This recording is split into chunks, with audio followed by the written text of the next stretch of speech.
안녕하세요. 주간 박진영 시작하겠습니다. 주간 박진영은 민주진영 박진영과 서울의 소리 시사의 품격에서 공동 송출하고 있습니다. 한 주 동안 우리 백종원 박사님도 잘 지냈습니까? 네, 그 부천시가 이제 예비 후보 등록하고 열심히 지역 주민들 만나고 있습니다. 네, 선전을 기원하겠습니다. 고맙습니다. 필승을 기원하겠습니다. 파란을 일으키겠습니다. 네, 파란. 오늘 네. 제가 파란색 우리 민주당 상징 색깔이죠. 입고 나왔는데 교수님도 또 저랑 비슷한 옷을 입고 속이 파란 사람입니다. 예. 겉과 속이 파란 사람. 겉과 속이 파랗기도 하고 최근 며칠은 좀 일이 많아서 시퍼렇게 가슴이 멍들게 됐습니다. 가슴이 멍들어서 네. 파란 멍. 예, 첫 번째는 제가 아주 좋아하는 동생 현근택 변호사 때문에 제가 며칠 이제 잠을 설쳤는데요. 좀 해결 국면인 것 같아요. 네. 보니까 일단 윤영찬 의원이 탈당하려고 했다가 안 하면서 그 행위에 대해서 사람들이 분노하면서 오히려 현근택에 대한 이 시선들이 좀 부드러워진 것 같고, 과거에 현근택 변호사가 해왔던 민주당을 지키고자 했던 그 행동들이 역사들이 다 나왔던 거죠. 그렇죠. 그런 부분이고, 또 한편으로는 현근택 변호사의 경쟁자가 그 설화와 관련돼 가지고 현근택 변호사에게 사퇴 요구를 했다라는 기사가 나오면서 이 사건 자체가 사실보다는 좀 더 증폭됐다라는 그렇죠. 사람들이 의구심을 가지게 된 것 같아요. 네, 뭐 설화인 것 같아요. 그냥 이렇게 스쳐 지나간 에피소드 정도인데 이걸 또 정치적으로 또 보수론을 해서 또 이용을 한 거죠. 네, 하여튼 잘 해결되기를 바라겠습니다. 오늘 저희 제목이요, 그 사쿠라 뭐 수박 얌생 이래 되는데 제가 잡은 거 아닙니다. 저는 그런 표현 잘 쓰지 않습니다. 요거 나중에 썸네일에서 리튼 바이 PD, 우리 PD님이 적은 겁니다. 리튼 바이 PD라고 꼭 나중에 고쳐주십시오. 이걸 가지고 누가 또 트집 잡을 수 있으니까 제가 한 거 아닙니다. 네. 보통 이제 그 언론이나 이제 저희 쪽에서도 미디어 공부하는 사람들이 이제 일본 말인데 야마 이제 타이틀, 타이틀. 그게 중요하거든요. 서울의 소리 보면은 굉장히 잘해요. 세죠. 잘하세요. 세고 그래서 아마 이렇게 시청자나 구독자 수들이 많은 것 같아요. 네, 서울의 소리의 PD님이 만든 겁니다. 네. 누군지 이야기 안 해요, 저는. 그리고 절대 사람하고 관련 없습니다. 앞에 계신 것 같은데요. 네네, 웃고 계시지 마시고요. 하나 제가 최근에 확인한 거 정리하고 들어갈게요. 이재명 대표가 부산대병원에서 서울대병원으로 이송될 때 헬기 문제. 그거 제가 이제 주위에 정보 파악을 해보니까요. 이런 국가 요인인 경우에 대통령실까지 사전에 보고가 다 된답니다. 그렇죠. 그렇다면은 표현이 그렇습니다만은 윤석열 대통령도 사전에 알고, 그리고 이게 또 소방 헬기란 말이에요. 그쪽에서 허가가 있었을 가능성이 높다. 그렇죠. 라고 이쪽 계통에 오랫동안 일한 전문가가 이야기하더라고요. 지금 이야기 나오는 민주당 그 당직자가 민주당이 억지로 우겨서 헬기 탔다, 이거는 사실이 아니다. 그 닥터 헬기가요. 국가 재산입니다. 국가 자산이고요. 그걸 민주당 당직자가 얘기해서 그게 움직이는 전혀 그런 시스템은 아니죠. 네. 그리고 민주당 당직자 중에 헬기 조정 자격증을 가지고 있는 사람은 없습니다. 따오시네요, 갑자기. 자, 썸네일 바꿔주세요 해서 제가 금방 혜린채님 말씀드렸습니다. 이게 제가 한 게 아닙니다. 리튼 바이 PD 꼭 따라주십시오. 네. 자, 오늘 이야기할 것 중에 저희가 참 지방 당세 취약 지역에 출마하는 분들에 대한 소개하고 그분들과의 정책 토론을 하는 시간을 저희가 만들었습니다. 오늘은 이제 부산 진구의 이상호 예비 후보입니다. 이분은 2017년 대선 때 부산에서 선거의 전략 기획을 총괄했고요. 제가 그 부산시당 사무처장 할 때 부산시당 정책실장을 한 젊은 친구입니다. 자, 이분이 보내온 영상을 보고 저희가 토론을 한번 해보도록 하겠습니다. 부산 진을의 이상호 후보입니다. 영상 한번 틀어주시죠. 반갑습니다. 다시 부산의 중심, 부산 진구을 더불어민주당 예비후보 이상호입니다. 저는 부산 진구에서 성장했으며 민주당이 키워준 40대에 준비된 젊은 정치인입니다. 저는 무능한 윤석열 정권을 심판하고 우리 부산 진구를 사람이 문제인, 그리고 사람 세상인 품격 있는 농촌도시 부산 진구를 만들기 위해 출마했습니다. 민주주의가 위기입니다. 검찰 독재 정권으로 인해 이념 정치로 인해 국민들은 분열되고 있습니다. 끝장내야 됩니다. 어제 그제 한동훈 비대위원장이 부산을 방문했습니다. 저는 더불어민주당 예비후 중 유일하게 한동훈 비대위원장이 참석한 행사 앞에서 상특검법을 수용하라고 1인 시위를 했습니다. 싸워야 할 때 싸워야 합니다. 그리고 수권정당일 때 국민들을 위한, 서민들을 위한 정책을 마음껏 펼쳐야 합니다. 그래야지 우리가 경쟁 가는 수권정당을 만들 수 있다고 생각합니다. 저의 지역 광량은 무엇보다 우리 철도시설을 이전해서 그곳에 부산의 새로운 랜드마크를 만드는 것입니다. 부산에는 여러 철도시설들이 있습니다. 그로 인해서 도심이 단절되고 도시 발전에 장애물이었습니다. 마침 1월 9일 국회에서 철도 지하특별법이 통과되었습니다. 여러 혜택을 주는 법입니다. 우리 부산 진구의 여러 철도시설들을 이전시키고 그곳에 4차 산업과 문화 콘텐츠가 영합된 아주 좋은 부산의 대표하는 랜드마크를 만들 것입니다. 그리고 그와 연계되는 철도 선로 유역구지에는 서울 경의선 숲길처럼 부산 경부선 숲길을 조성하겠습니다. 그렇게 되면 새로운 도심 안식처 공간이 생기게 되고요. 그곳에서 장사하는 분들이 아마 더 잘 될 것입니다. 지역 경제 활성화의 촉매제가 될 것입니다. 부산을 걱정하는 분들이 많으십니다. 어떻게 하면 국민의 힘을 이길 수 있느냐라고 걱정하십니다.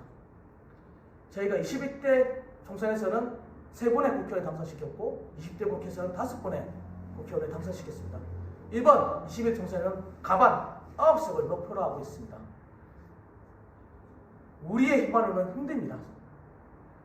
민주당을 지지하는, 그리고 민주당을 아끼는, 그리고 민주당을 비판하는, 그렇지만 개혁적인 분들이 투표에 나서 부산에서 더불어민주당 후보를 찍어준다면 9석이 가능하다고 봅니다. 그 9석이 된다면 부산은 새로운, 다시 도약하는 도시가 될 수 있습니다. 그 길에 저 이상호가 함께하고자 합니다.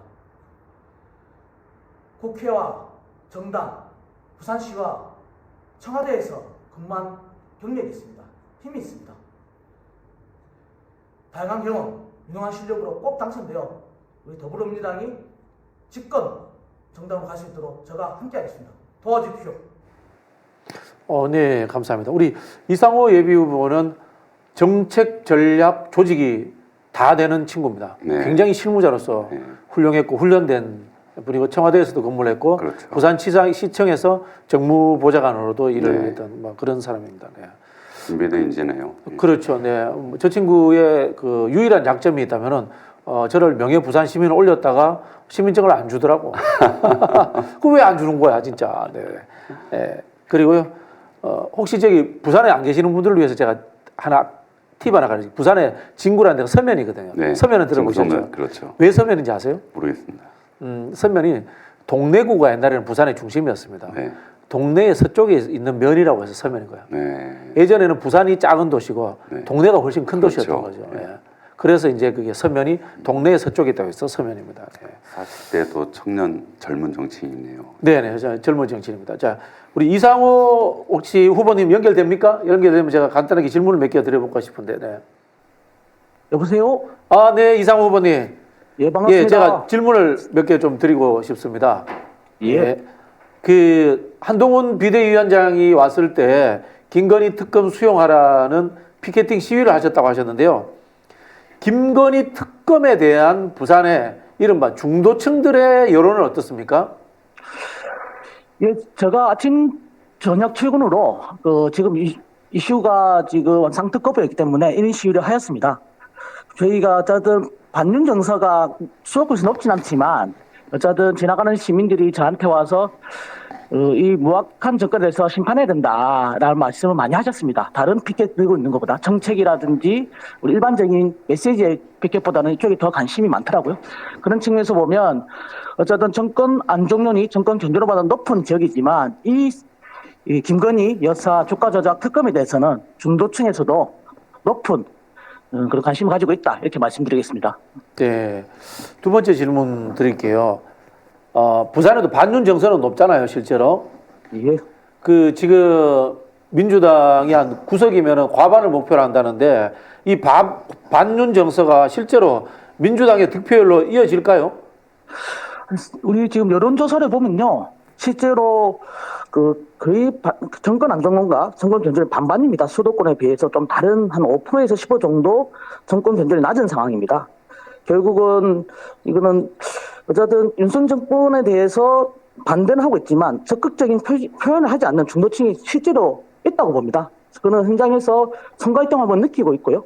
그런 측면에서 우리가 낙동강 벨트라는 우리 민주당의 지지 높은 5개, 6개의 낙동강 벨트에서 이겨내고 그다음에 이런 이슈를 잘 잡아서 후보 경쟁력으로 4-5 정도는 이길 수 있다 이렇게 말씀드리겠습니다. 네, 마지막으로 정책 질문 하나 드릴게요. 결국 이제 부산 진역 지하화부터 이제 시작되는 거잖아요. 예. 부산 진역 지하화가 제가 국가균형발전위원회에 있을 때 했던 사업이라는 거 아시죠? 알고 있습니다. 이 전문가 앞에서 제가 말씀드리려니까 조금 그렇습니다. 근데 왜 명예 부산 시민증 안 주는 거예요, 그때?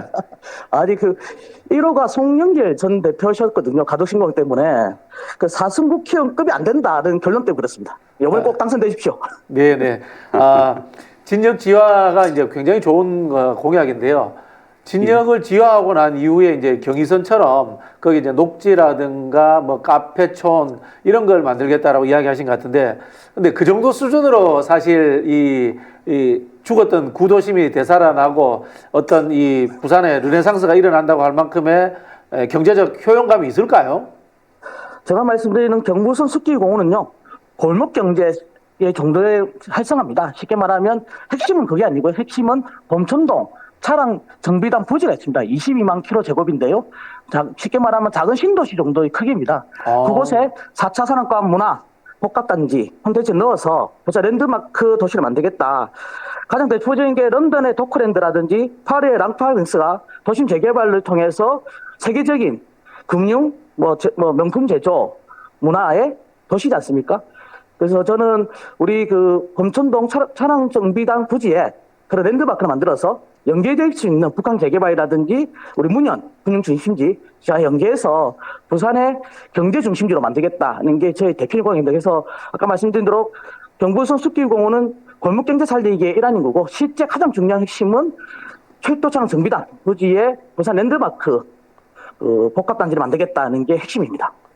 이거 좋은 공약인 것 같습니다. 저도 뭐 그런 생각이 드는데 사실 경의선 골목길 상권 살린 것도 아주 좋은 일이었습니다만은 더 크게 보자면은 거기에 이제 금융이라든가 유통, 말씀하신 것처럼 서구 유럽의 도심 신도시들이 가지고 있는 명품 제조업을 통해 가지고 부산의 제조업을 재생시키겠다 뭐 그런 큰 그림이네요. 네.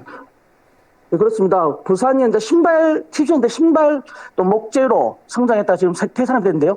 결국 이러한 전통 산업을 어떻게 신산업으로 변화 발전시키는가. 그 산업부터 해서 부산의 다른 연계된 물류라든지 또는 서비스 산업 어떻게 연계시키는가가 핵심이고요. 그걸 통해서 국가 균형 발전 측면에서 이거는 꼭 중앙정부와 힘을 합쳐서 할 수 있다. 그래서 제가 청와대라든지 국회 다양한 그런 중앙부전 폭넓은 인적 네트워크 통해서 반드시 해내겠다라는 말씀드리겠습니다. 네, 감사합니다. 이것으로 마치도록 하겠습니다. 다음 기회에 또 한번 모시도록 하겠습니다. 네, 반갑습니다. 안녕히 들어가세요. 네, 이상호 부산진을 예비 후보였습니다. 네. 지난주에는 또 우리 권태크 선배님도 말씀하셨는데 복합단지에 관한 말씀들 많이 하시는데 사실은 하나의 부천이 복합단지 도심 복합단지 최초 아니에요? 저희가 이제 영상문화산업단지부터 시작이 됐는데 사실은 복합이라는 게 굉장히 중요합니다. 제조, 유통, 물류, 판매가 한 군데서 이루어질 때 그게 지역 경제 활성화가 되는 거거든요. 그래서 지금 부산 대구도 그렇고 이런 좋은 지금 공약들이 상당히 많이 나오고 있습니다. 네. 하여튼 좋은 말씀 들었습니다. 저희 오늘 이야기를 이제 본격적으로 해보겠습니다. 이낙연 대표 탈당부터 좀 이야기를 해봐야 될 것 같은데요. 네. 뭐 과거에도 이런 정치인이 있었나요? 이런 식으로 행보하셨던 분들이? 여러분 신민당이라고 아실 겁니다. 좀 관련 자료 좀 방송에 띄워주시고요. 76년 5월에 신민당 전당대회가 열리거든요. 네. 그때 김영삼 전 대통령과 이철승. 네. 이 두 분이 이제 후보를 맞붙습니다. 여러분도 궁금해하실 거죠. 그럼 김대중 대통령님은 어떻게 되셨나? 올해 김대중 대통령 그때 100주년이신데 5년 전 71년도에 연금 상태인가 그럴걸요. 박정희와 김대중 대통령이 이제 격돌을 하죠. 그리고 지고 나서 73년도에 최근에 대표님의 암살 미수 사건처럼 일본에서 이제 바다에 빠뜨리려는 시도가 있었잖아요. 암살 미수 사건이. 그리고 76년도에 3월 1일 날 민주구호 선언을 같이 참여를 합니다. 네네네. 그때 참여하신 분들이 함세용, 함성헌, 아, 또 문익환, 김대중 전 대통령님. 이 민주구호 선언 이후에 또 감옥에 가시죠. 구속이 또 되죠. 감옥에 갑니다. 예, 그래서 김대중 시민당 전당대회는 이제 후보로서는 당시엔 사실 시민운동가로서의 역할을 네, 제야에 제야 운동. 예. 그래서 이제 김영삼과 이철승이 붙는데 사실 이철승 배후에는 누가 있었냐? 박정희 경호실장 차지철. 차지철이 네. 그 당시 이제 공화당 네. 그거잖아요, 그죠? 실제 전당대회 준비 업무를 하고 있었고요. 그럼 이제 돈이 아마 들어갔을 사쿠라네 가능성이 그러니까. 있죠. 그렇죠. 네. 이때 이제 사쿠라는 말이 나오는데 거기 이제 깡패들까지 전당대회 폭력 사건까지 들어가지 않습니까? 그 깡패가 누구예요? 뭐 그 유명한 뭐 김태정 아, 씨. 예. 지금 사진 나오고 있습니다. 네. 네. 그래서 좀 올려주시면 76년도에 벌어졌던 이 사쿠라 이제 그 당시에 이제 이런 이야기를 합니다. 사쿠라라는 말이 나왔던 게 일본인들의 특징 중에 좀 변화하고 뭐 여기 서울의 소리 기사를 보면 얍사반 예. 그런 일본인들의 특성 뭐 전부가 그런 건 아니겠지만 그래서 이제 사쿠라 정치인으로서 이철승이라는 사람이 나오게 되는데 지금 2024년도에 이낙연 탈당자가 사쿠라라는 말을 듣고 있죠. 좀 근래 이제 수박이라는 이야기가 있었는데 사쿠라의 역사가 지금 반복되고 있는 거예요. 민주당의 역사가. 역사가 짝하가 그랬잖아요. 역사는 현재를 바라보는 거울이다. 지금 이낙연의 앞으로의 예측은 어떻게 보세요? 민주당의 역사를 보면은 저 이철승 씨의 딸이 지금 국민의힘에 또 들어가 있어요. 그렇죠. 예, 뭐 윤리위원장 뭐 이런 거 하셨죠. 윤리위원장. 네. 저분은 이제 그 이철승 씨는 그 이후로 이제 박정희 정권과 함께 가잖아요. 예, 그 자리도 받게 되고 자유총연맹. 네. 이낙연 씨도 결국은 그 길을 가게 될 것이다. 민주당의 역사가 사쿠라 정치인들의 역사가 증명을 해주고 있다. 지금 이낙연, 이준석 연대설, 네. 그 다음에 또 뭐 정태근, 뭐 박원석은 정의당 계열입니다. 유호정 이런 사람들 이야기도 나오고 뭐 양양자 별별 이야기가 다 나오는데요. 우리 백 박사는 보시기에 이 사람들이 다 합칠 것 같아요? 합칠 수 있을까요? 여러분 이제 어벤져스라고 이제 영화 잘 아실 텐데요. 어벤져스라는 영화가 흥행하는 요인이 딱 그겁니다. 아이언맨, 토르, 헐크 뭐 이런 개별적인 영화들이 막 나오죠. 네네. 예, 이 영화들이 흥행을 하면서 이 주인공들이 어벤져스에 쏙 들어갑니다. 그렇죠. 그래서 그 어벤져스라는 영화가 기본적으로 흥행의 공식을 갖고 있는 거예요. 예. 이분들이 원하는 건 그럴 겁니다. 양양자, 금태섭, 예. 또 방금 말씀해 주신 박원석, 정태근, 한 분은 정의당, 한 분은 예전 한나라당 사무총장 하셨죠. 당신과 함께. 지금 원칙과 상식에서도 세 분이 나오셨잖아요. 네. 또 이낙연. 이분들이 이제 각자 그 리조명이라고 이야기를 하는데 우리 문화 콘텐츠에서. 뭐라고요? 리조명. 리조명? 예. 각자 핵이 돼서 역할을 막 합니다. 네네. 지금은 이제 각자 하고 있잖아요. 네네. 예, 결국은 빅텐트라고 얘기하는 정치 네. 용어로 어벤져스처럼 이제 뭐 어벤져스의 그 이미지는 아닙니다. 어벤져스처럼 어느 시점에 제가 보기엔 2월 말 정도 될 것 같은데 하나로 합치겠죠. 네. 그래서 어벤져스의 적은 타노스잖아요. 타노스죠. 타노스와 싸우겠다. 네네. 근데 이제 타노스는 이제 지금 윤석열 정권이잖아요. 네네. 근데 제가 보기에는 이분들이 그간 해왔던 행적을 보면은 이재명 당대표를 흔들었잖아요. 네네. 예. 윤석열과 싸우는 게 아니라 이재명 당대표를 또 흔들 가능성이 굉장히 높다. 과거에도 했고, 네. 결국은 탈당까지 했고, 네네. 앞으로도 그럴 것이고, 결국은 이제 본인들의 배지를 위해서 지금의 정권과 또 협작을 하는 이런 그러니까 모습들이 협작할 가능성도 있다. 연착 근데 역으로 가능성이 이제 높다. 이준석은 다르잖아. 이준석의 타노스는 윤석열이잖아. 네. 그럼 어떻게 됩니까? 타노스가 다른데? 이준석의 타노스는 윤석열인데 네. 이분들의 타노스는 이재명이죠. 예. 그럼 못 합치겠네? 합쳐야죠. 왜? 예. 선거 때 보면 네. 15%를 얻어야지 선거 비용을 보전받잖아요. 네네. 결국은 당이라는 것이 결국은 조직과 재정인데 이분도 현실의 벽에 부딪힐 겁니다. 예. 그리고 기호 3번을 받아야 되잖아요. 아, 그래서 조홍천 의원이 15% 득표가 목표다. 이렇게 이야기하는 건가요? 예, 라디오 방송에서. 결국은 서로 간에 전략적 제휴를 할 것이다. 네. 예. 근데 우리 백 박사님이 타노스가 다르다 이야기를 하니까 그 느낌이 나네요. 어벤져스 2가 보면은 캡틴 아메리카 편하고 네. 아이언 편하고 네. 싸워. 11. 예, 11화. 예, 보면. 그런 일이 있을 수도 있겠네요. 그렇죠. 예. 그래서 이제 민주당의 전략은 이들이 빅텐트가 뭐 사실 의미가 없다 봐요. 기호 3번에 안철수의 역사도 있잖아요. 네네. 예, 기호 3번이라는 게 그 의미가 없다고 보는데 현실적인 문제, 15% 투표하는 문제, 그리고 선거라는 게 선언적 의미이지 또 선거 때는 또 유권자들의 마음을 사기 위해서 그 사쿠라 정치를 하잖아요, 또. 네네. 예. 그래서 일부 이들이 이제 타노스 윤석열을 보고 있는데 이준석은 이분들이 이재명을 보고 있지만 그거를 감추기 위해서 지금 원칙과 상식도 탈당 기자회견에서 윤석열 정권에 대해서 이야기를 하잖아요. 네네. 저기에 대해서 우리가 이제 싸우겠다. 근데 지금까지 민주당에서 안 싸우셨잖아요. 민주당 내에서 안 싸우는 예. 왜 꼭 나가서 예. 싸운대? 예. 그러면 민주당에서는 이재명 대표와 싸우다가 나가서는 이제 원칙과 상식이 탈당하면서 윤석열과 싸우겠다. 근데 지금 이미 지금 그 포지션을 이준석이 갖고 있어요. 네. 그럼 결국은 이제 어쨌든 이준석이 이재명 대표를 도와줄 일은 없잖아요. 네. 그럼 윤석열, 이재명 이렇게 해서 전략적으로 해서 그들이 이제 우리는 이재명 대표님을 지키는야 되고 그들은 이제 윤석열과 이재명 대표님을 하나로 보고 타노스로 묶어놓고 싸울 전략 이런 것들이 좀 예측이 된다라고 생각이 됩니다. 네, 알겠습니다. 자, 좋은 댓글이 하나 있어서 읽어드릴게요. 이분은 뭐 댓글 내용은 안 중요한데 아이디가 뭐 나름 좀 정치를 읽을 줄 아시네. 홍석현 회장 전략, 이준석 신당 앤드 개헌 뭐 이렇게 아이디를 쓰시는 분인데 이제 저보고 김철근 만나시고도 그들의 속셈을 모르시는가 이야기하는데 알죠.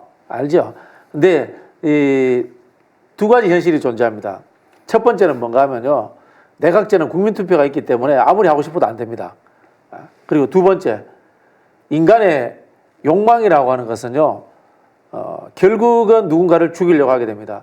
저는 이준석을 믿는 것이 아니고 이준석의 욕망을 믿습니다. 이준석이 의석수가 생기면요.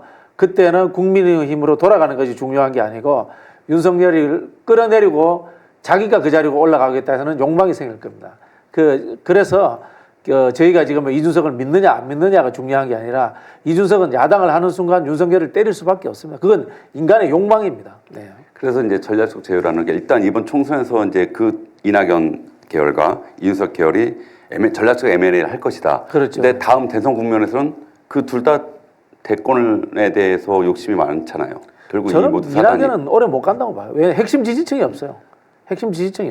결국은 이준석 도와주는 꼴이 된다. 그죠. 이준석의 이제 불쏘시개가 되는 건데 그럼에도 불구하고 이준석은 한계치가 분명해요. 왜냐면은 갈라치기에 소수파 갈라치기로 그 자리에 갔기 때문에 그걸 나중에 지워내는 과정이 너무 힘들 거예요. 그렇죠. 네. 결국 뭐 낙성연대 그 말이 진리인 것 같아요. 맞습니다. 그래 결국은 정치를 이제 욕망의 경연장이다 이런 이야기를 하거든요. 네. 그 욕망을 억눌러야 되는데 그걸 억누르지 못하는 거고 사실 우리도 그런 네. 그 의욕을 많이 느끼잖아요. 네. 교수님 쓰신 마키아벨리즘의 네, 보시면 맞습니다. 사실 거기에 대해서 정확한 해석이 나오니까요. 네네. 한번 지켜보시죠. 아마 비슷하게 그렇게 갈 거다라는 생각이 들고 이준석 대표는 과거에 본인의 했던 언행들을 희석하는데 굉장히 힘들 겁니다. 그래서 확장성이 없을 것이다. 저는 뭐 그렇게 예측이 들고요. 이준석 대표를 대하는 자세는 이준석에게 우리가 이용당한다고 생각하지 말고 우리가 이준석을 이용할 수 있다라는 그런 좀 뭐랄까 그렇죠. 능동적인 네. 시각이 가능합니다. 왜냐하면 우리가 다수당이기 때문에. 이의제기라고 하잖아요. 그렇죠. 지금 민주당의 탈당 파트를 통해서 또 이준석 또 윤석열까지 이겨내는 또 이러한 민주당의 전략이 필요할 것 같습니다. 네네. 알겠습니다. 개병님, 오선 도지사 총리가 영선 밑으로 기어 들어간다? 지지율이 깡패입니다. 지지율 딴 거 없습니다. 그냥 지지율 제일 잘 나오는 사람 1등 하는 겁니다. 네. 자, 두 번째 윤영찬 의원 이야기를 한번 해보겠습니다. 네. 저도 그 개인 성명을 냈고 민주당 혁신행동에서도 개인 성명을 냈습니다. 핵심적인 이야기들이 뭡니까 이게? 자, 원칙과 상식에 이제 네 분이 계시는데 우리 방송에서 얘기했던 윤희조김, 그다음에 윤영찬 의원이 지금 빠졌어요. 네. 2시간 전에 원칙과 상식의 자장이라고 할 수 있는 이원우 의원이 얘기를 합니다. 4명은 함께 간다. 근데 기자회견 30분 전에 이제 빠지는 명단이 나오게 되죠. 왜 그랬을까? 원칙과 상식을 그렇게 지키고자 했던 분이 왜 그랬을까? 현근택 설화 때문이죠. 자기 지역구의 경쟁자인 아주 강력한 경쟁자인 민주당을 그렇죠. 지금까지 지켜왔고 대표님을 지켜왔던 현근택 변호사의 설화 에피소드 때문에 어쩌면 내가 배지 한 번 더 달 수 있겠네. 그렇죠. 예, 그게 원칙과 상식입니다. 이분들이 얘기하는 게 자기의 욕망입니다. 예, 쓸데없는 쓸모없는 국민을 뒤로하는 자기의 출세에 대한 욕망, 그 원칙과 상식이 그 욕망입니다. 그래서 이거 배지 한 번 달 수 있겠네. 네. 형은택 변호사의 설화로 인해서 그래서 지금 30분 전에 이제 함께했던 본인들이 얘기하는 동지들 또 뒤로 하고 네, 네. 예, 자기는 민주당에 남겠다 이렇게 얘기를 하잖아요. 그러면 예상을 어떻게 하세요?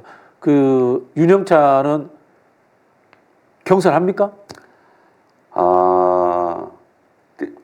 뭐 최근에 좀 이런 에피소드가 있었어요. 하위 20%. 예, 그 대상자들이 뭐 통보가 됐다. 근데 이제 오보다 뭐 네, 이렇게 이야기가 있었는데 본인이 뭐 모르겠습니다. 그건 이제 오보라고 하니까 본인은 본인의 원칙과 상식은 배지 한 번 더 다는 거예요. 네, 네, 예, 네. 그 원칙과 상식에서 맞는 거예요. 지금 배지가 달 가능성이 조금 높아졌다. 예를 들어 이제 우리 경제학에서 기회비용이라고 얘기하잖아요. 원칙과 상식을 버려놓고 조직의 배신자가 돼놓고 그게 이제 기회비용입니다. 네. 자기가 욕을 얻어먹죠. 그럼에도 불구하고 얻을 수 있는 게 있을 때 들어가잖아요. 네. 그 마케팅에서 기업 운영하는 사람들이 경영하는 사람들이 유영찬 씨 같은 경우는 기회비용에도 불구하고 배지를 달 수 있는 가능성이 조금 높아졌다라고 생각을 하는 거죠. 네, 본인은. 제가 봤을 때는 유영찬 씨 같은 경우는 실제 77.7%의 당대표 선거에서도 비판했죠. 대선, 경선, 불복에도 앞장섰죠. 이런 분은 윤리 제소해서 총선에 공천을 주면 안 됩니다. 공천 주면 안 된다? 네. 왜냐하면은 자 여러분 우리가 대선을 왜 졌습니까? 저 윤석열이라는 사람한테 어떻게 이재명 대표가 질 수가 있습니까? 민주당 역대 최고의 득표를 얻어놓고 이런 분들 때문에 진 겁니다. 또 한 번 피눈물 흘리고 싶습니까? 이런 분들은 22대 국회에 절대 들어와서 안 됩니다. 현근택 변호사가 민주당을 지켜왔고 이재명 대표를 지켜왔고 그동안 얼마나 방송에서 쓴소리 그들에게 하면서 우리 민주당을 지켜왔잖아요. 설화 에피소드 이거 가지고 트집 잡아서 했는데 오히려 지금은 현근택 변호사 다시 보기가 운동이 시작이 됐어요. SNS에. 네네네. 현근택 그거는 누구였나. 정부적 관심을 더 받고 있고 네네네. 현근택을 살려야 된다라는 여론들이 굉장히 높습니다. 그 반대로 유영찬은 총선 공천 주면 안 된다. 경선도 시키면 안 예, 된다. 아까 이야기하는 이천순 씨의 사쿠라. 예, 공심위에서 탈락시켜야 된다. 네, 탈락해야 된다. 사쿠라. 이런 분이 들어왔을 때는 또 이재명 대표의 대권 과도에 문제가 반드시 생긴다. 사쿠라 정치는 저하고 없애야 된다. 그러면 내기 한번 할까요? 500원 내기. 네. 자, 1번 윤영찬, 현근택 둘이서 경선한다. 네. 자, 2번 윤영찬은 아웃되고 현근택이 공천 받는다. 네. 3번 현근택 아웃되고 윤영찬이 공천 받는다. 4번 저는 하겠습니다. 4번 뭡니까? 현근택 변호사는 전략 공천 줘도 아깝지가 않습니다. 정치적이야. 현근택 변호사는 그동안 그렇게 민주당을 위해서 일한 현근택 선배를 왜 유영찬과 경쟁 붙이는 것 자체가 민주당 부끄럽습니다. 야, 이렇게 유영찬 잘 아시잖아요, 여러분. 백 박사가 이렇게 이야기하면 내가 말을 못하잖아. 저도 사실 4번을 바랍니다만은 현실은 제 생각에는 현근택, 윤영찬 경선에서 현근택이 이긴다 가능성이 저는 높다고 봐요. 반드시 이기죠. 네, 예, 네. 그렇기 때문에 원칙과 상식에서 탈당을 하려고 했잖아요. 2시간 전까지 네, 명단에 네, 있었고. 네, 예. 네. 조금의 이제 기회비용을 들여서도 어떻게든 기회가 있을 것 같다라고 생각하는데 아주 정무적으로 전략적으로 정치적으로 판단을 오판했다. 예. 본인의 스스로를 좀 알아라 좀. 네. 거울 좀 보시고 네. 본인이 어떤 위치인지 그렇게 말씀드리고 이런 이야기를 할 때 우리 시청자 여러분들도 정치를 보는 좀 수가 늘어납니다. 이게 잔수일 수도 있어요. 근데 정치는 제가 늘 말씀드리지만 잔꾀, 전략, 곤모술수 이런 것도 정치에 포함되어 있는 겁니다. 마키아벨리. 예, 왜냐면요. 자, 윤영찬을 날려버리잖아요. 그러면 그 지역구가 전략공천 지역구가 됩니다. 전략공천 지역구가 되는데 현근택이 어쨌든 설하고 한 번 있었는데 현근택을 전략공천 줄 수 있을까? 쉽지 않습니다.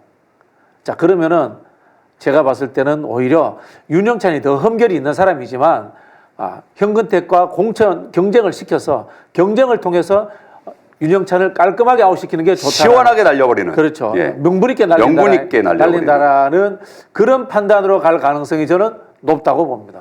그 실제로 현근택 변호사가 굉장히 유리합니다. 그 지역에 네네네. 저도 뭐 경제 후보 다른 또 후보도 네네네. 있는데 네네. 이야기를 좀 들어보면은 아마 제가 알기로는 현근택 변호사 외에 다른 그 이제 후보들은 단일화까지 이야기를 했던 걸로 알고 있어요. 그렇죠. 네.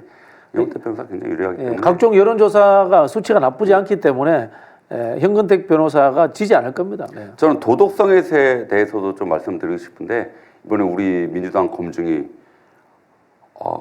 역대 최고의 검증이라고 하잖아요. 네, 네. 예, 아주 그냥 현미경으로 다 보고 계시는데 정치인이 성직자는 아닙니다. 그리고 물론 깨끗하고 도덕적이어야 되는 거 맞습니다. 예, 근데 정치인은요 유능과 헌신을 봐야 됩니다. 유능과 헌신. 예, 네. 실력이 있고요. 지금까지 민주당을 지켜왔고 이재명 당대표를 지켜왔던 그런 분들에 대해서 먼저 좀 지켜보셔야 됩니다. 네. 그분들의 성자와 같은 도덕적 잣대와 기준으로 검증해서 보시게 되면 얼마나 아깝습니까? 민주당을 지키고 다음 대권에 우리의 정권을 재탈환할 수 있는 정말 어벤져스들이 있는데 이분들이 지금 일부가 지금 검증에 통과가 안 되거나 지금 이렇게 스테이되고 있는 거에 대해서 이게 좀 사실 안타까운 느낍니다. 네. 알겠습니다. 하여튼 뭐 제 예측대로 될 것 같아요. 500원 걸게요. 우리 시청자 여러분들과 다 500원 걸겠습니다. 현근택, 윤영찬 경선에서 현근택이 압도적으로 이긴다. 로 제가 감히 예측을 드리겠습니다. 여러분들도 다른 의견이 있으면 500원 걸어주세요. 500원 걸어주세요. 자, 마지막으로 우리 김한규 의원 이야기를 좀 해보겠습니다. 저는 김한규 의원하고 같이 이제 우리 대변인실에서 현근택 변호사 같이 일을 했습니다. 네. 같이 일을 했었고 그 당시에 이제 뭐 잘생기고 젊은 변호사 이렇게 해서 이미지가 상당히 좋았습니다. 그리고 더 좋았던 거는 유재석이 진행하는 프로그램에 나왔죠. 부부가 그렇죠. 같이 나왔던가요? 네, 부부가 예. 두 분 김앤장 출신이에요. 예, 두 분 다. 그렇게 나와가지고 상당히 이미지가 좋았는데요. 사실 잘 몰라요. 잘 뭐 몰랐는데 관계가 좋다가 좀 저하고도 조금 떨떠름해진 거는 지난번 2020년 제주도 보궐선거 때 네. 제가 이제 현근택 밀었을 거 아닙니까? 6월이죠. 예, 그때 이제 조금부터 좀 떨떠름해졌어요. 제가 이제 현근택을 밀었던 이유는 현근택이 이제 가족사가 제주 4.3 피해자 가족이에요. 맞습니다. 피해자 가족이고 시골의 깡촌에서 살아가지고 공부해서 이제 서울대 가서 또 서울대 다닐 때는 학생운동을 하고 그 이후에는 또 민변 활동도 하고 하면서 꾸준히 우리 쪽에서 시민사회 민주화운동을 했던 친구예요. 그렇죠. 그런 제가 역사를 알기 때문에 현근택을 도왔던 건데. 어목한 시기에 목소리를 냈던 스피커입니다. 그렇죠. 저스티스 스피커라고 얘기해요. 그렇죠. 그리고 JS. 저기 이재명 캠프에도 제가 영입을 했고 이렇게 해서 했는데 사실 그때 김한규 의원이 저한테 좀 섭섭해 설 수는 있다고 봐요.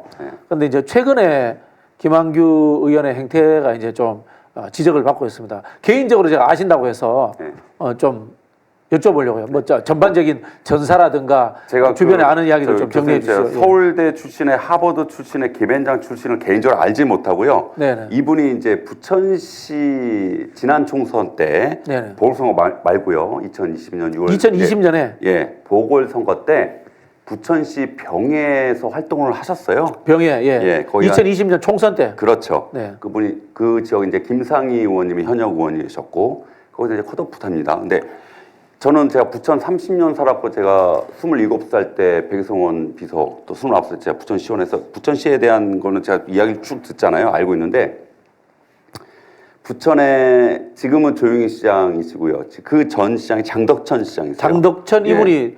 반명 아니에요? 그 민주당인데 반명 재난지원금 이재명 경기도지사 때 보편이냐 선별이냐 할 때 끝까지 선별을 주장하면서 시민들에게 재난지원금 안 주겠다고 얘기까지 해버린 사람이에요. 민주당인데? 네. 민주당인데? 예, 왜 그랬어요? 남양주 부천 그 유명하잖아요. 아, 조광안하고 둘이서? 예, 장덕천. 어. 예. 장덕천 전 시장과 지금 장덕천 시장이 김상희 의원님 지역구 부천평 네네. 거기 지금 출마 준비하고 있거든요. 민주당으로? 네, 아니요.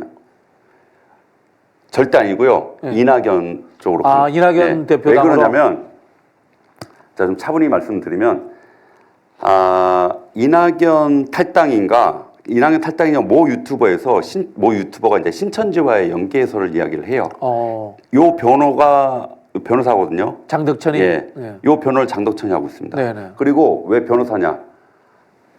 김한규 씨와 김한규 의원과 서울대 정치학과 동기입니다. 아. 부천과 아무런 관련이 없던 사람을 장덕천 현 시장이 김한규를 영입해서 뭐 영입이라는 표현도 웃기지만 부천병으로 소개를 합니다. 아. 현 시장이니까 본인이 뭐 갖고 있는 조직이나 뭐가 있을 거 아니에요. 그렇죠. 김한규를 부천병으로 해놓고 네네. 근데 거기서 컷오프 되죠. 어. 그래서 이제 강남병으로 가죠. 강남병에 그래서 또 떨어졌죠. 사실 강남병에 네. 출마는 희생의 측면은 있었어요. 그건 네. 인정해줘야 돼요. 네. 그래서 그 때문에 보세요. 장덕천과의 서울대 동기. 장덕천이 속에서 부천으로 들어오게 하고 근데 장덕천은 이미 얘기했지만 이낙연의 변호도 맡고 있고 정치적 성향 자체가 NI계. 보편적 복지라든가 기본소득과 같은 민주당표 정책을 반대하는 사람. 선별을 주장해서 부천 시민 안 받겠다고 그래서 이재명 그 당시 경기도지사 그럼 부천 안 할게요까지 이렇게 싸움이 붙었어요. 제가 1인 시하고 그랬어요. 장천 시장 비난하는. 네. 결국은 제가 그 예. 재난지원금하고 기본소득 이야기를 다시 좀 드릴게요. 이런 일들이 있으면요. 국가, 광역정부, 지방정부가 매칭을 합니다. 예산을 세 군데서 같이 태운다는 뜻입니다. 네. 그때 이제 부천시장이 이재명이 하는 거니까 나는 싫어해서 우리 부천에서 예산 못 주겠어 주지 마 이렇게 했다는 거죠. 그죠? 그렇죠. 제가 그때 기본소득 공동 대표였는데 부천 1인 시했어요. 부천시장 앞에서 그래서 네. 아니 지금 재난 상황인데 자기의 정치적 이유로 시민 우리는 안 할게 이렇게 해버리는 게 말이 됩니까 시장이? 그 사람이 서울대법대 나왔어요? 서울대 정치학과 서울대 정치학과. 김한규 의원과 동기. 아, 네, 그 뭐 나이는 틀린데 좀 늦게 들어갔어. 이재명 대표에 대한 뭐 그런 시각 이런 것도 있겠네. 서울대 그렇죠. 출신이니까. 네. 항상 저희가 말씀드리는 이제 마이너에 대한 자기들이 우월감이 있다라는. 이제 김한규 의원도 사실은 이제 김앤장 출신이고요. 아까 장 시장과의 그런 관계도 이야기를 했고요. 근데 이분이 이야기를 하셨잖아요. 뭐라고 했냐? 적대적인 정치 문화 속 검사 같은 느낌으로 선연이 낭자하게 상대방을 찔러야 지들이 좋아하는 문화에서 이 대표가 본인이 피해자가 돼 보니 한 번 더 느꼈을 걸. 사람이 죽을 뻔했습니다. 그렇죠. 예. 그러니까 너도 한번 찔려봤으니까 앞으로 잘해라 이 말이잖아요. 근데 보세요. 원칙과 상식의 의원들과 김한규 의원과의 관계를 한번 제가 말씀을 해볼까요? 박지원 전 대표가 북콘서트를 하잖아요. 박지현 예. 비대위원장. 예, 비대위원장. 그때 참석한 명단을 보면요. 이원욱, 조홍천, 김한규가 참석을 합니다. 그러면 이건 제 내피셜입니다. 원칙과 상식 나갔죠. 이낙연 나갔죠. 하지만 그들을 대변하는 누군가들은 지금 민주당 내에 아직도 암약을 하고 있고요. 분탕질을 또 할 거고요. 우리가 얘기하는 수박 표현 쓰지 말라고 그랬는데 다시 또 이들 나갔으니까 우리가 똘똘 뭉쳐서 총선 승리하고 윤석열 정권 무너뜨리고 다음 대선 올라가자라고 하는 이 프로세스에 아직 남아 있다니까요. 이런 분들이 그 윤영찬이 그 이야기 했잖아요. 나는 신당의 대의와 목적에 동의하지만 민주당에 남아 있겠다. 그거는 민주당 내에 남아서 이중 플레이 하겠다. 제명해야 된다니까요. 네. 제명. 탈당 안 하면서 또 탈당문을 옹호한다는 게 말이 됩니까? 그렇죠. 예. 그 해당 행위인데? 예. 근데 사실은 여기에 대해서 제가 이제 암약하는 의원들 제가 이건 내피셜입니다. 그냥 기사만 보고 말씀드립니다. 김한규 의원도 이런 그 종편 라디오쇼에 나가서 이런 발언을 했고요. 근데 제가 김한규 의원에 대해서는 예전에 이분이 어떤 사람인지 NI과의 관계 또 원칙과 상식과의 관계에 대해서 좀 말씀드렸고요. 고민정, 임종석, 윤건영 이 세 분도 유영찬을 감싸는 이야기를 합니다. 예. 근데 유영찬은요, 지금 이 방송에서 얘기하잖아요. 제명해야 돼요, 제명. 예. 총선 후보로서 이제 문희당의 간판을 들고 가선 절대 안 된다. 불가능하다. 그럼에도 불구하고 고민정, 임종석, 윤건영 이 세 분이 또 감싸는 발언을 합니다. 근데 이 세 분의 특징이 뭡니까? 문재인 정부 때? 고위직 출신들. 그렇죠. 유영찬? 아니, 전당대회 당대표에 대해서도 인정하지 않고 대선 경선 불복에 앞장섰던 NI 쪽에 이 사람을 감싸는 발언을 이슈로 해야 됩니까? 네. 알겠습니다. 자, 마지막으로 그 이야기도 좀 해주시죠. 지금 임종석, 노영민 두 청와대 비서실장의 출마에 대해서도 비판 여론이 많아요. 일단 검증인을 통과했고요. 네네. 노영민 비서실장, 임종석 비서실장. 자, 여러분 그 유튜브 방송에도 많이 나오니까요. 윤석열이 검찰총장이 될 때 네네. 최강욱, 네. 조국 네. 페이퍼 올라가고 보고 들어가잖아요. 반대했던 사람들. 예, 안 된다 이 사람은. 네네. 근데 그 반대편에 그 무엇이 또 문재인 대통령께 올라갑니다. 네네. 예, 올라간다고 네. 하잖아요. 네네. 교수님도 예전에 방송에서 말씀하셨고. 그 그룹들이 지금 있는 거죠. 그 그룹들이 그러니까 문재인 정부가 윤석열이나 괴물을 결국 키워냈잖아요. 네. 윤석열 정권 탄생하는데 네. 저희 지지자들은 이렇게 얘기해요. 동의했다. 도움을 준 거 아니냐 결국은. 물론 뭐 표를 찍는 건 아니지만 네네. 그 그룹들이 또 검증위를 통과하고 총선에 나가겠다는 거예요. 네네. 우리 지금 원칙과 상식 없어졌어. 이낙연 없어졌어. 이제 야 이재명 대표님을 중심으로 이제 수박도 없었으니까 민주당이 똘똘 뭉쳐서 총선 대선 이제 우리가 다 이길 거야라고 생각하는데 수박은 여름철 제 과일입니다. 예, 22대 국회가 열리면 여름이 바로 되죠. 네네. 우리가 그렇게 이제 수박이란 말도 표현하지 말자고 했던 개딸이라고 말도 표현하지 말자고 했던 이분들이 다시 또 이런 상황들이 재반복이 되는 겁니다. 이분들이 다시 국회에 들어와서 우리가 싫어했던 우리와 대표를 흔들었던 이 사람들이 같다고 생각하는데 다시 지금 돌아오고 있어요. 네네. 예, 저는 이렇게 판단을 하고 있습니다. 네, 알겠습니다. 비서실장 이야기하니까요. 똘똘한 한 채가 아직도 이제 기억에 남네요. 지난 대선에 대해서 뭐 얼토당토하는 평가가 있습니다만 지역적인 평가를 해보면요. 이겨야 될 서울에서 졌습니다. 그리고 충청에서 졌습니다. 서울에서 왜 졌을까요? 부동산 민심입니다. 그 부동산 민심 위반을 제공한 사람이 누구인지 우리가 한번 되돌려 생각했으면 좋겠습니다. 그리고 과연 민주당은 누구를 민주당의 엘리트라고 생각해야 되는가라는 근본적인 질문을 해보고 싶습니다. 민주당은 민주화 운동의 역사를 지닌 정당이고요. 서민과 중산층의 정당입니다. 민주당의 엘리트는요. 민주화 운동 과정에서 거리에서 서민과 중산층의 이익을 위해서 맞서 싸운 사람들, 촛불혁명을 지켜낸 사람들, 그런 사람들이 민주당의 엘리트지 얼굴 뽀얗고 고시패스 해가지고 유명해진 사람, 그런 사람이 민주당의 엘리트는 아니다라는 말씀을 제가 오늘 전하고 싶습니다. 자, 마지막으로 우리 네. 백 교수님도 인사 말씀해 네. 주십시오. 네.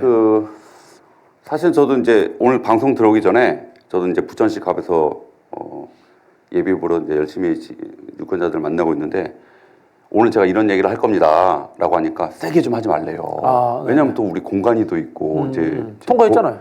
검증위에서는 통과했지만 예. 이제 또 본 후보 경선 과정이 있잖아요. 네네. 그 민주당에 또 이렇게 밑보이면 안 된다. 근데 저는 그렇게 정치하고 싶지 않습니다. 네. 그렇죠. 그래서 할 만한 하는 정치하고 싶습니다. 이게 또 국민의 목소리고요. 이 말씀 드리고 싶습니다. 윤석열 정권 탄생시키는데 혁혁한 공을 세운 민주당 내 일부 인사들이요. 이분들 이 정권과 협작해서 하고 있는 이 카르텔을 윤석열이 얘기하는 이 카르텔을 이번 민주당 총선 과정에서 끊어내야 합니다. 그래야지 총선 승리하고 집권 가능합니다. 이분들이 왜 무리수를 두면서 출마를 할까요? 일전에도 얘기했지만 윤석열 정권, 우리 서울에 보면 보세요. 보안사령관이 모든 대한민국의 정보를 장악을 하잖아요. 정보부터 장악을 하잖아요. 윤석열 정권 검찰 정권이잖아요. 캐비넷도 있죠. 정권 잡았죠. 정보를 다 갖고 있습니다. 정보를 장악을 했죠. 캐비넷에 노예들이 있습니다. 여러분. 캐비넷에 노예들이 있는 겁니다. 그래서 무리수, 이 말도 안 되는 이성적으로 판단이 안 되는 상황들이 벌어지는 거고요. 올 여름이 되면 또 제철과일 수박이 등장을 하죠. 또다시 수박 보고 싶습니까, 여러분? 혁신공천은 총선 승리고 재집권의 가장 중요한 씨앗이자 첫 발걸음입니다, 여러분. 검증이 통과하고 후보들이 지금 이렇게 보이잖아요. 여러분, 보십시오. 예. 다시 수박이 컴백을 준비하고 있습니다. 여러분, 이재명 대표님을 흔드는 거 마음 아파하셨잖아요. 이재명 대표님 이번 암살 미수 피습 테러로 인해서 여러분 마음 너무 아프셨잖아요. 사람의 목숨이 달린 것 같고 헬기니 의전이 부산대니 서울대병원 이런 말 하고 있잖아요. 여러분 이번 총선에서 제발 판단 잘해 주십시오. 그래서 이재명 대표가 집권하는 그 날까지 수박이란 말이 더 이상 민주당에서 개딸이라고 자랑스럽게 말할 수 있는 그런 민주당이 됐으면 좋겠습니다. 올 여름 8월에 수박 우리가 맛있게 먹을 수 있는 수박은 있지만 민주당 내에 수박은 제발 들어와서는 안 된다. 저는 이렇게 말씀드리고 끝내고자 합니다. 네, 고생하셨습니다. 이재명 대표가 그런 이야기했죠. 대통령이 되는 것이 목표가 아니라 대한민국을 바꾸는 도구로 쓰이고 싶은 것이다. 국회의원이 되는 것이 목표가 아니라 대한민국을 바꾸기 위한 하나의 도구로서 생각하는 사람들이 국회의원이 되는 총선이 되었으면 좋겠습니다. 이것으로 마치겠습니다. 감사합니다.